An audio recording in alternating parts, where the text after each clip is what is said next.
ഓം ശ്രീഗണേശായ നമഃ.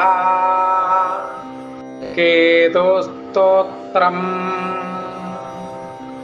കേതുകാലകലയിത ധൂമ്രകേതുർവിവർണകഃ ലോകകേതുർമഹാകേതു സർവകേതുർഭഗപ്രദഃ രൗദ്രോ രുദ്രപ്രിയോ രുദ്ര ക്രൂരകർമ്മസുഖന്തകൃത് ഫലാലാദോപസങ്കാശ ചിത്രയജ്ഞോപവീതകൃത് താരാഗണാവിമർദീ ച ജൈമിനേയോ ഗ്രഹാധിപഃ ഗണേശദേവോ വിഘ്നേശ വിഷരോഗാർത്തിനാശനഃ പ്രവാജ്യതോ ജ്ഞാനദശ്ച തീർത്ഥയത്രാ പ്രവർത്തകഃ പഞ്ചവിംശതി നാമാനി കേതുർയാ സതതം പഠേത്